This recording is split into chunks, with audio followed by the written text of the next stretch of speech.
大家好，我是阿妈。刚刚煮好的冬瓜盅火锅，和你们分享一下我做它的过程。虽然天气很热，架不住就想要吃这一口了。去超市啊，去菜市场可以看一下这种冬瓜，买一大截回来，中间的芯去掉，一整个拿出来很方便。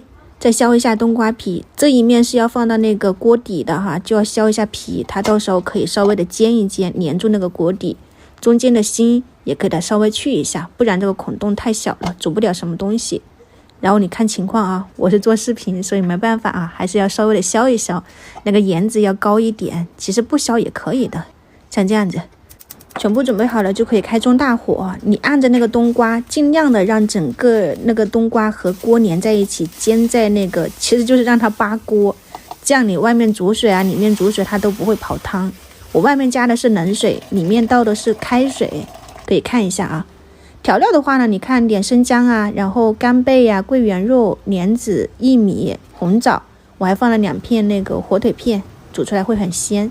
里面的肉其实就干的自己喜欢，有的人会放贝壳之类的，有人放虾，也可以放鸡肉。我今天准备的是鸭肉哈，就我觉得那个皮太油了，我就很多皮都撕掉了，焯过水以后就丢到中间让它去煮。然后旁边的水也不要浪费，煮点玉米啊，然后香菇啥的，你自己喜欢吃啥就都可以放进去。接下来你就调个中小火，让它煮30-40分钟，或者是1到2个小时，看食材而定。我没煮那么久的，基本上就煮了40分钟。中间的冬瓜芯也不浪费，搭配一点现在有的这种青红辣椒啊，给它切碎，蒜末翻炒均匀，它很软啊，基本上不用怎么炒，加点盐跟酱油调个颜色和味道。稍微翻炒一下就可以出锅了。这种吃起来是那种很软乎，但是配上辣椒是挺下饭的。煮火锅真的很方便，时间也悠闲。趁这个时间，我把冰箱里面还剩了一点这种鹌鹑皮蛋给它剥开，配上一点黄瓜，因为要调蘸水嘛，就一起调了。